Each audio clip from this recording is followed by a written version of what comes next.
Hello everyone, कैसे हैं आप सब और क्या हाल समाचार हैं आपके। बट जो न्यूज़ सुनाने वाला हूं कहीं से अच्छी खबर नहीं है। इसके लिए एक राहुल गांधी की मीम याद आ जाती है, खत्म टाटा बाय बाय वाली स्टोरी। क्योंकि सेबी कुछ ऐसा ही करने वाली है जो लोग फ्यूचर एंड ऑप्शन में ट्रेड कर रहे हैं। क्योंकि वर्किंग कमेटी जो इन्होंने बनाई थी उन्होंने कुछ बड़े प्रस्ताव रखे हैं। मुझे तो पर्सनली बिल्कुल पसंद नहीं आया, क्योंकि रास्ता और भी था और इससे बहुत ही ज़्यादा डब्बा ट्रेडिंग बढ़ेगी। यानी किसी चीज़ को आप रोकने के लिए अगर सही तरीके से नहीं जाते हो ना, तो वो गलत तरीके से बढ़ती है। वो कैसे होगी उसको भी जानेंगे, कहानी क्या है इसको भी जानेंगे। लेकिन पहली बार आए हैं तो चैनल को भैया सब्सक्राइब कर लीजिए, जिससे वीडियो अपलोड होती है या जब मैं लाइव आता हूं आपको पता चल सकेगा।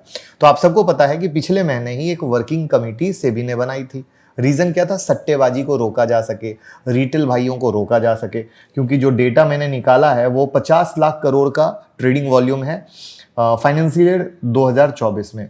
40% रिटेल ट्रेडर बढ़े हैं एफएनओ में, ठीक है। अब वहां पर अगर देसी भाषा में बात किया जाए तो छोटे ट्रेडर के लिए पहुंच से बाहर करना है, कॉन्ट्रैक्ट साइज को ऐसा बढ़ा दिया जाए, वीकली एक्सपायरी को सीमित कर देना है, ऐसा कहानी है। तो अब इस कहानी को हम शॉर्ट स्वीट समझने की कोशिश करते हैं और आपके फिर मैं अपना व्यू भी रखूंगा।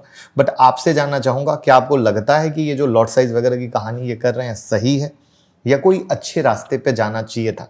कमेंट में ज़रूर बताइएगा। और वहीं पर अगर आपको स्टॉक मार्केट सीखना है तो कल से शुरू हो रही है हमारी स्टॉक मार्केट मास्टर क्लास, जहां इंट्राडे, स्विंग, पोजिशनल सब कर सकते हो। आपके सामने मेरा चैनल मुकुल अग्रवाल दिख रहा है, जिसपे सेक्टर वाइज हमने 1 बाय 1 बनाना शुरू किया और उसके बाद वो सेक्टर कैसा चला है उसको आप देख सकते हो। तो आपके सामने ये प्रूफ है कि मैं कौन हूँ, मैं क्या एजुकेट करता हूँ, किस लेवल की इंफॉर्मेशन शेयर करता हूँ, जिससे कि आप एक सच में सीख समझकर अच्छे ट्रेडर बन सको। तो मेरे काम का सबूत आपके पास है, जिससे कि आपके स्टॉक सिलेक्शन की समस्या दूर हो सकती है, एक अच्छे ट्रेडर बन सकते हो।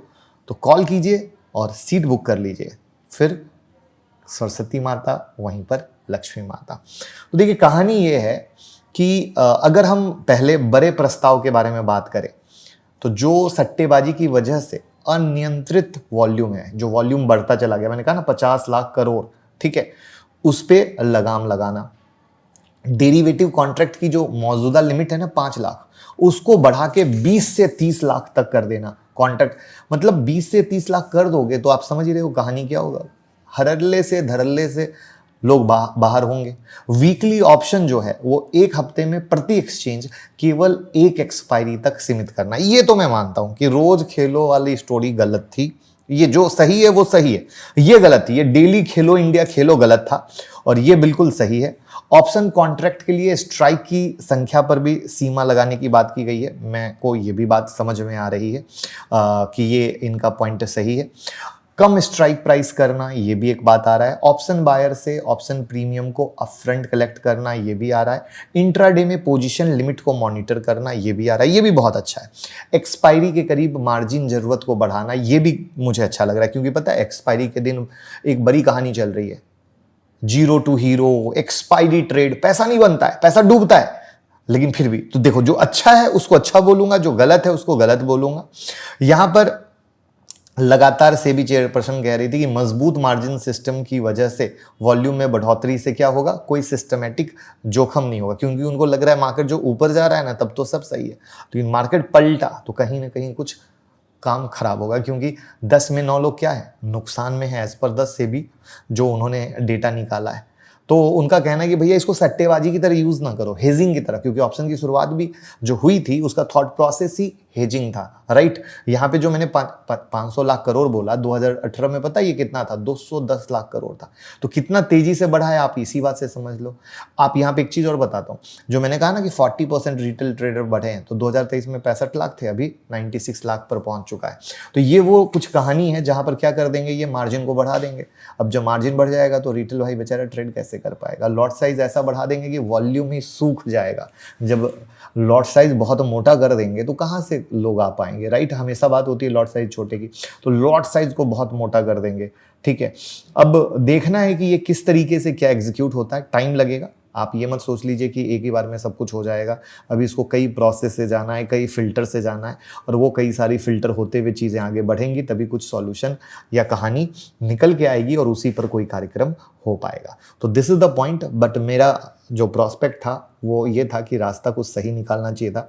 इससे डब्बा ट्रेडिंग बढ़ेगी। डब्बा ट्रेडिंग वो होती है जो लोग एक्सचेंज के बाहर कच्चे में ट्रेड करते हैं, तो वहाँ पे डब्बे वालों की बल्ले बल्ले हो जाएगी। लोग वहाँ पे छोटा छोटा ट्रेड करेंगे, छोटा छोटा मतलब लॉट साइज़ को वो डब्बे वाले मार्केट भाव से कनेक्ट कर देंगे, लोग वहीं पर ट्रेड करने जाएंगे। तो डब्बा ट्रेडर ये समझ रहे होंगे, बट वो क्या है, डब्बा ट्रेडर भी एक अपने आप का ही अलग रिस्क है जो आदमी को सिर्फ नुकसान ही करता है। बट वही है कि रास्ता सही तरीके से निकलता, लोगों के आईटी प्रोफाइल पर जाते, इनकम टैक्स रिटर्न के हिसाब से अगर उनको देते तो ज़्यादा सही रहता, क्योंकि बहुत सारे लोग टैलेंटेड हैं जो सच में पैसा कमा रहे हैं, या बहुत सारे लोग ऐसे हैं जिनके पास फंड सही है, तरीका भी सही है, बट वहाँ पर ये 20 से 30 लाख का कॉन्ट्रैक्ट साइज उनको खा जाएगा। तो जैसे पांचों उंगलियां बराबर नहीं होती, आप एक जैसा डंडा चला के सबको कंट्रोल नहीं कर सकते। आपको कंट्रोल करना चाहिए था कुछ आईटीआर फाइलिंग के हिसाब से, तो वहाँ पर आपका डबल भला होता। पहले तो एक तो आईटीआर में देश का भला हो जाता कि जो लोग इनकम टैक्स नहीं भर रहे हैं और स्टॉक मार्केट में लॉस कर रहे हैं वो लाइन पे आ जाते कि कम से कम अच्छा भरो, टैक्स भरो।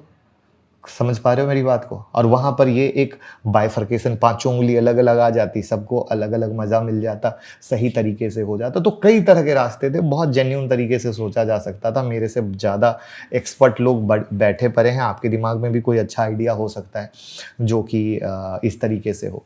तो बस वही है कि किसी अच्छे रास्ते पे जाते, जो मुझे लगता है पर्सनली, बट चीज़ सही नहीं है सो सही नहीं है।